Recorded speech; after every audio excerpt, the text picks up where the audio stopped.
Hello guys, स्वागत है आप सभी का ऑनलाइन स्टडी एकेडमी में। आज डेट है 21 जून 2020 और आज के डेट के जो भी इंपॉर्टेंट करंट अफेयर्स होंगे वो सारे हम इस वीडियो में डिस्कस करेंगे। और वीडियो के लास्ट में आपके लिए कुछ इंपॉर्टेंट वन लाइनर्स और साथ में क्विज भी है, तो मेक श्योर आप वीडियो को लास्ट तक ज़रूर देखिए। तो आइए सबसे पहले दिन की शुरुआत करते हैं एक पॉजिटिव थाट से। You can't have a better tomorrow if you are still thinking about yesterday. मतलब आप अगर अभी भी बीते हुए कल के बारे में सोच रहे हैं तो आपका आने वाला कल कभी भी बेहतर नहीं होगा। तो जो पीछे छूट गया, जो पास्ट हो गया, उसे छोड़िए और भविष्य की तैयारी में जुट जाइए। तो चलिए शुरू करते हैं आज का वीडियो।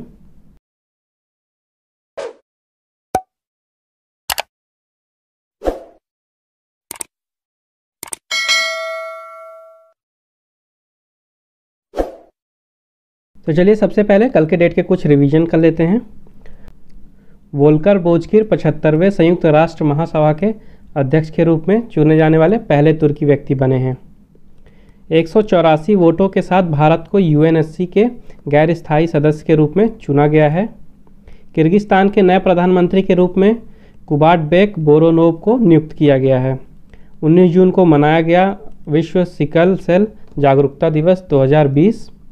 बैंक ऑफ बड़ौदा अपने ऋण परिचालन को पूरी तरह डिजिटल करेगा। हाल ही में डॉक्टर हर्षवर्धन ने कोविड-19 परीक्षण के लिए भारत की पहली मोबाइल प्रयोगशाला का शुभारंभ किया है। हाल ही में नेपोली ने कोपा इटालिया कप 2020 जीता है। ओलंपिक चैंपियन टिबोर बेनेडेक का हाल ही में 47 वर्ष की उम्र में निधन हो गया। वह वाटर पोलो खेल से जुड़े थे। जम्मू और कश्मीर ने हाल ही में अपने कृषि उत्पादन विभाग का नाम बदल दिया है। हाल ही में जारी की गई विश्व निवेश रिपोर्ट 2020 के 30वें संस्करण में यूएसए ने शीर्ष स्थान प्राप्त किया है। और सऊदी अरब का पीआईएफ जियो प्लेटफॉर्म में 11,367 करोड़ रुपए का निवेश करेगा। तो चलिए देखते हैं अब आज के क्वेश्चंस। तो आज का पहला क्वेश्चन है, हु हैज़ लॉन्च्ड गरीब कल्याण रोजगार अभियान। तो काफ़ी इंपॉर्टेंट क्वेश्चन है गाइस। प्रधानमंत्री नरेंद्र मोदी जी ने अभी 20 जून यानी कल लॉन्च किया है गरीब कल्याण रोजगार अभियान। और इसके तहत जो भी माइग्रेंट वर्कर्स हैं जो कोविड-19 के चलते घर वापस आए हैं उनको जॉब प्रोवाइड कराने के लिए ये अभियान चलाया गया है। इस स्कीम का जो टोटल अमाउंट है वो रखा गया है 50,000 करोड़ रुपए तक, 50,000 करोड़ रुपए है। और प्रधानमंत्री श्री नरेंद्र मोदी जी ने वीडियो कॉन्फ्रेंस के थ्रू इसे लॉन्च किया है। तो इस स्कीम के तहत 6 स्टेट्स के 116 डिस्ट्रिक्ट कवर किए गए हैं। जो 6 स्टेट्स हैं कौन कौन से हैं? बिहार, यूपी, मध्य प्रदेश, राजस्थान, झारखंड, उड़ीसा। बिहार, यूपी यानी उत्तर प्रदेश, मध्य प्रदेश, राजस्थान, झारखंड एंड उड़ीसा। राजस्थान, झारखंड एंड उड़ीसा, इन सारे 6 स्टेट्स के टोटल 116 डिस्ट्रिक्ट को कवर किया गया है। ओके, इन सारे स्टेट में 25,000 से भी ज़्यादा माइग्रेंट वर्कर्स आए थे लॉकडाउन के दौरान। और ये जो कैंपेन है ये चलेगा 125 दिनों तक, 125 दिनों तक। ओके, और उसके अलावा बात की जाए तो जो 12 डिफरेंट मिनिस्ट्रीज़ हैं या डिपार्टमेंट हैं उनका ये कोऑर्डिनेटेड एफर्ट है। ये जो स्कीम है कौन कौन से मिनिस्ट्रीज़ हैं, जैसे rural development, Panchayati Raj, road transport and highways, mines, drinking water and sanitation, environment, railways, petroleum and natural gas, new and renewable energy, border roads, telecom and agriculture. ये सारी मिनिस्ट्रीज़ और डिपार्टमेंट का ये एक कोऑर्डिनेटेड एफर्ट है जिसके तहत ये स्कीम लॉन्च की गई है। नेक्स्ट क्वेश्चन है, centre has approved fund for the implementation of Jal Jeevan mission in which of the following states. हाल ही में केंद्र ने निम्नलिखित में से किस राज्य में जल जीवन मिशन के लिए धनराशि को मंजूरी दी है? तो प्रधानमंत्री श्री नरेंद्र मोदी जी ने 2019 में अनाउंसमेंट की थी जल जीवन मिशन का, जिसके तहत 18 करोड़ जो रूरल एरियाज़ हैं या रूरल घर हैं उन सब पे जो है टैप वाटर पहुंचाने के लिए, कब? 2024 तक। ओके, तो जल जीवन मिशन के अंडर में सबसे पहले ओडिशा, मेघालय, असम और बिहार के लिए फ़ंड जो रिलीज़ किया गया था। उसके बाद फिर मध्य प्रदेश, झारखंड और वेस्ट बंगाल के लिए फ़ंड रिलीज़ किया गया था। और अभी हाल ही में महाराष्ट्र, कर्नाटक और त्रिपुरा तीनों स्टेट्स के लिए फंड रिलीज़ किया गया है। ओके, तो महाराष्ट्र के लिए रिलीज़ किया गया है 1829 करोड़ रुपए, कर्नाटका के लिए किया गया है 1189.4 करोड़ और त्रिपुरा के लिए किया गया है 156.61 करोड़। नेक्स्ट क्वेश्चन है, who has been appointed as the president of CSB bank. हाल ही में सीएसबी बैंक के अध्यक्ष के रूप में किसे नियुक्त किया गया है? तो अभी हाल ही में प्रलय मोंडल को नियुक्त किया गया है सीएसबी बैंक का प्रेसिडेंट। इनके पहले थे सीवीआर राजेंद्रन और इन्हीं को रिप्लेस करेंगे अब प्रलय मोंडल। ओके, प्रलय मोंडल जी पहले एक्सिस बैंक के एग्जीक्यूटिव डायरेक्टर थे। क्या थे? Executive director. और अब ये सीएसबी बैंक को एज अ प्रेसिडेंट ज्वाइन करेंगे। तो जो सीएसबी बैंक है, सीएसबी बैंक का पहले नाम था कैथोलिक सीरियन बैंक लिमिटेड। क्या था? Catholic Syrian bank limited. और जो सीएसबी बैंक का हेडक्वार्टर है त्रिशूर में। त्रिशूर है केरला में। ओके, इसका इस्टेब्लिशमेंट हुआ था 1920 में। और इसका जो टैगलाइन है सीएसबी बैंक का, इसका टैगलाइन है support all the way. Support all the way. Next question है, on which of the following date world refugee day 2020 was observe. निम्नलिखित में से किस तारीख को विश्व शरणार्थी दिवस 2020 मनाया गया? तो अभी हाल ही में 20 जून को मनाया गया वर्ल्ड रिफ्यूजी डे।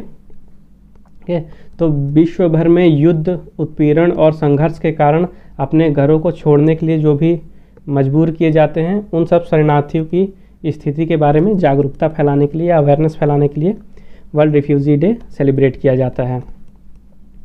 इस साल की जो थीम थी आपकी 2020 के लिए एवरी एक्शन काउंट्स। क्या थी? Every action counts. ओके, दूसरे ऑप्शन देखते हैं। 17 जून को मनाया गया था world day to combat desertification and drought. 18 जून को मनाया गया था ऑटिस्टिक प्राइड डे। क्या? Autistic pride day. और 19 जून को मनाया गया था world sickle cell awareness day. World sickle cell awareness day. Next question है, who has release the book Pratidinam Prajahitam. हाल ही में प्रतिदिनम प्रजाहितम पुस्तक का विमोचन किसने किया है? तो जो आंध्र प्रदेश के चीफ मिनिस्टर हैं वाईएस जगनमोहन रेड्डी जी, इनकी माता जी ने प्रतिदिनम प्रजाहितम नाम की पुस्तक का विमोचन किया है। कि माता जी हैं वाईएस विजयम्मा। ये book Andhra Pradesh national media adviser देवुलपल्ली अमर के गाइडेंस में लिखी गई है। ओके, और मई 2019 से लेके मई 2020 का जो 1 साल का समय था, उस समय में जो भी इनिशिएटिव लिए गए हैं वाईएस जगनमोहन रेड्डी के गवर्नमेंट के द्वारा, उन सब चीज़ों को ये कवर करेगी ये बुक। नेक्स्ट क्वेश्चन है, who will take charge as the chairman of the National Institute of Public Finance and Policy NIPFP। National Institute of Public Finance and Policy के अध्यक्ष के रूप में कार्यभार कौन संभालेंगे? RBI के पूर्व गवर्नर थे उर्जित पटेल जी। ये एज अ चेयरमैन चार्ज लेंगे national Institute of Public Finance and policy का। तो उर्जित पटेल जी फॉर्मर RBI गवर्नर हैं और ये RBI के 24th गवर्नर थे। 24th कब थे? 2016 से 2018 तक। 2018 में इन्होंने रिज़ाइन दे दिया था। बात करें NIPFP की, यानी कि National Institute of Public Finance and Policy, तो इसका इस्टेब्लिशमेंट हुआ था 1976 में और इसका हेड ऑफिस है न्यू दिल्ली में। अगला क्वेश्चन है, what is the name of the app launched by Municipal Corporation of Greater Mumbai MCGM to provide information on ICU beds ventilators. हाल ही में आईसीयू बेड वेंटिलेटर पर जानकारी प्रदान करने के लिए ग्रेटर मुंबई की नगर निगम द्वारा लॉन्च किए गए ऐप का नाम क्या है? तो अभी हाल ही में एमसीजीएम ने लॉन्च किया है एयर वेंटी नाम का ऐप, जो कि हॉस्पिटल्स के आईसीयू बेड्स और वेंटिलेटर का इंफॉर्मेशन प्रोवाइड कराएगा। तो बात करें एयर वेंटी की, तो इसको डेवलप किया है ऑक्टावेब टेक्नोलॉजी लिमिटेड, ऑक्टावेब टेक्नोलॉजी लिमिटेड, और साथ में probity soft private limited, probity soft private limited ने अब ये मुंबई में लॉन्च हुआ है और मुंबई कैपिटल है महाराष्ट्र की। तो महाराष्ट्र के सीएम का नाम है उद्धव ठाकरे,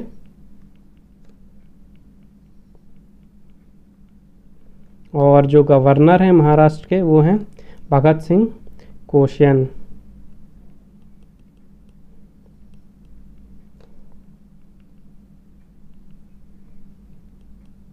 भगत सिंह कोश्यारी। नेक्स्ट क्वेश्चन है which country will serve as the president of UNSC in August 2021। अगस्त 2021 में यूएनएससी के अध्यक्ष के रूप में कौन सा देश काम करेगा? तो अगस्त 2021 में as a president of UNSC काम करेगा अपना देश इंडिया। ओके, अभी रिसेंटली ही इंडिया को यूएनएससी का as a non permanent member elect कर लिया गया है, और ये 8th टाइम था जब इंडिया को इलेक्ट किया गया है यूएनएससी में, और इंडिया को वोट मिले थे 184 आउट ऑफ 192। और बात करें तो इंडिया को 2 साल के लिए नॉन परमानेंट मेंबर की तरह पे इलेक्ट किया गया है। उसके बाद देखते हैं यूएनएससी के बारे में। तो यूएनएससी जो यूनाइटेड नेशंस के 6 प्राइम ऑर्गेनाइजेशंस हैं उन्हीं का एक पार्ट है, या उन्हीं में से एक है। यूएनएससी का फुल फॉर्म है यूनाइटेड नेशंस सिक्योरिटी काउंसिल, और इसका इस्टेब्लिशमेंट हुआ था 1945 में, और इसका हेडक्वार्टर है न्यूयॉर्क यूएसए में। नेक्स्ट क्वेश्चन है which Indian shuttler has been recommended for Rajiv Gandhi Khel Ratna award by badminton association of India, यानी कि बीएआई। बीएआई द्वारा राजीव गांधी खेल रत्न पुरस्कार के लिए किस भारतीय शटलर की सिफारिश की गई है? तो अभी हाल ही में बीएआई ने रिकमेंड किया है किदाम्बी श्रीकांत का नाम राजीव गांधी खेल रत्न अवार्ड के लिए। ओके, और ये रिकमेंडेशन हुआ है जब किदाम्बी श्रीकांत ने रिटर्न में माफ़ी मांगी है। एक्चुअली में हुआ क्या था कि जो फरवरी 2020 में फरवरी 2020 में एशियन बैडमिंटन चैम्पियनशिप हुई थी, एशियन बैडमिंटन चैम्पियनशिप हुई थी मनीला में। ओके, तो वहाँ खेलने गए किदाम्बी श्रीकांत और उनके पार्टनर प्रणॉय। ओके, फिर वहाँ पे इन दोनों ने मिसकंडक्ट किया और टूर्नामेंट को बीच में ही छोड़ के वापस चले गए किसी अदर कंट्री में दूसरा टूर्नामेंट खेलने के लिए। उसके बाद जो बीएआई ने निर्णय लिया कि दोनों का नाम इस साल नेशनल अवार्ड के लिए रिकमेंड नहीं करेंगे। फिर उसके बाद जो किदाम्बी श्रीकांत हैं उन्होंने रिटर्न में माफ़ी मांगी है, और इसके बाद बीआई ने उनका नाम रिकमेंड किया है। तो जो किदाम्बी श्रीकांत हैं ये अप्रैल 2018 में वर्ल्ड के टॉप पोजीशन में थे, यानी कि नंबर 1 थे। और उसके अलावा बात की जाए तो इन्हें 2015 में अर्जुना अवार्ड मिल चुका है, और 2018 में इन्हें पद्मश्री भी मिल चुका है। बात करें बीएआई की, यानी बैडमिंटन एसोसिएशन ऑफ इंडिया की, तो इसका इस्टेब्लिशमेंट हुआ था 1940 में। इसका हेडक्वार्टर है न्यू दिल्ली में, और यहाँ के प्रेसिडेंट हैं बीएआई के हिमांशु बिस्वास शर्मा। कौन है? हिमांशु बिस्वास शर्मा। नेक्स्ट क्वेश्चन है in which of the following state Tata power will develop 100 megawatt solar project. निम्नलिखित में से किस राज्य में टाटा पावर 100 मेगावाट की सौर परियोजना विकसित करेगा? तो अभी हाल ही में टाटा पावर का एक प्लांट है जिसका नाम है Tata power renewable energy limited. Tata power renewable energy limited. Okay, तो इसको Maharashtra state electricity distribution corporation limited यानी कि MSEDCL, Maharashtra state electricity distribution corporation limited, इसकी तरफ से जो है तो प्रोजेक्ट मिला है 100 मेगावाट की सौर परियोजना को विकसित करने का। तो इसका आंसर हो जाएगा आपका फोर्थ महाराष्ट्र। ओके, तो अभी 15 जून को गुजरात की गवर्नमेंट की तरफ से टाटा पावर को प्रोजेक्ट मिला था गुजरात में 120 मेगावाट के सोलर परियोजना को विकसित करने का। ओके, नेक्स्ट क्वेश्चन है which country will host the AFC women's Asia cup 2022। AFC महिला एशिया कप 2022 की मेज़बानी कौन सा देश करेगा? तो 2022 में AFC वुमेन्स एशिया कप की मेज़बानी करेगा इंडिया। ओके, अभी हाल ही में AFC ने AIFF को ट्वीट करके ये राइट्स दिए हैं कि वो 2022 में जो है तो वुमेन्स एशिया कप को ऑर्गेनाइज करवा सकता है। AIFF है all India football federation. Okay, इसका इस्टेब्लिशमेंट हुआ था 1937 में और इसका हेडक्वार्टर है न्यू दिल्ली में। ओके, और इसके प्रेसिडेंट हैं प्रफुल्ल पटेल। और AIFF को फीफा की तरफ से एफिलिएशन मिला था 1948 में और AFC की तरफ से एफिलिएशन मिला था 1954 में। उसके बाद बात करें AFC की, तो AFC है द एशियन फुटबॉल कन्फेडरेशन। ये फीफा का ही एक पार्ट है जो कि एशिया और ऑस्ट्रेलिया में फ़ुटबॉल के लिए गवर्निंग बॉडी है। ओके, तो जो AFC का हेडक्वार्टर है वह है कुआलालंपुर में,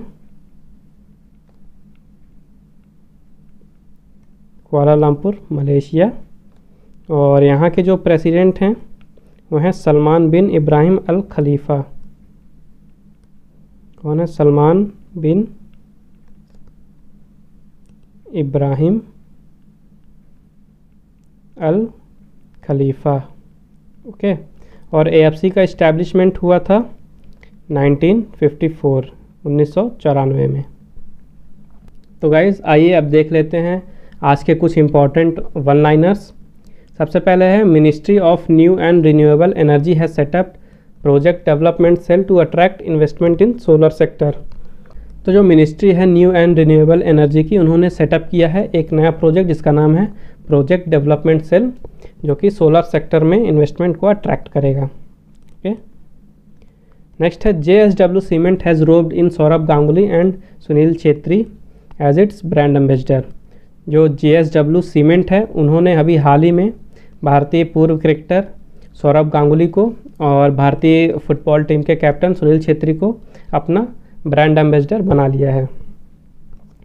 नेक्स्ट है ADB forecast Indian economy to contract with 4% in 2020 and 21। जो ADB है यानी कि एशियन डेवलपमेंट बैंक, उन्होंने इंडिया की इकोनॉमी को फोरकास्ट किया है कि वो 4% के आसपास ग्रो करेगी 2020 और 2021 में। नेक्स्ट है Reliance industries has become a net डेब्ट फ्री कंपनी। मतलब कि जो रिलायंस इंडस्ट्री है वो अब डेब्ट फ्री कंपनी बन चुकी है completely. Okay, Sri Lankan government launches a probe into 2011 cricket world cup final fixing allegation. According to statistical review of world economy 2020, China becomes the first major driver of global energy consumption in 2019. India ranked second.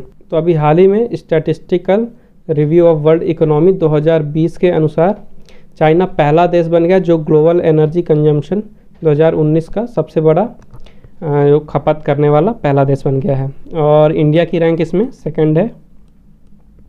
तो वक्त आ गया है अब quiz का। तो आज के quiz का क्वेश्चन है who has been appointed as the next ambassador of India to Belgium. हाल ही में बेल्जियम में भारत के अगले राजदूत के रूप में किसे नियुक्त किया गया है। तो गाइज़ मेक श्योर आप इस क्विज़ के क्वेश्चन का आंसर कमेंट बॉक्स में दें और आपकी कोई भी प्रॉब्लम है, आपको कोई भी डाउट है तो मेरे साथ शेयर करें कमेंट बॉक्स में। मैं पूरी कोशिश करूँगा उसको दूर करने की। और आप चाहें तो मुझे फेसबुक पे भी फॉलो कर सकते हैं। मेरा फेसबुक पेज है ऑनलाइन स्टडी अकेडमी 20, और इंस्टाग्राम में भी आप मुझे फॉलो कर सकते हैं online.study.academy सर्च करके। तो देखते हैं कल के क्विज का आंसर। तो कल के क्विज का क्वेश्चन था, who has been appointed as the new director of SIDBI. हाल ही में सिडबी के नए निदेशक के रूप में किसे नियुक्त किया गया है? तो अभी हाल ही में देवेंद्र कुमार सिंह को नियुक्त किया गया है सिडबी के नए निदेशक या नए डायरेक्टर के रूप में। तो आज का वीडियो यहीं पे समाप्त होता है। आई होप आपको ये वीडियो पसंद आया होगा। वीडियो पसंद आया हो तो प्लीज़ लाइक कीजिए, शेयर कीजिए और चैनल को सब्सक्राइब कीजिए। तो मिलते हैं कल फिर कुछ नए करंट अफेयर्स के क्वेश्चंस के साथ, और साथ ही हम देखेंगे कुछ इंपॉर्टेंट वन लाइनर्स और क्विज़ भी देखेंगे। तो तब तक के लिए take care and thank you guys.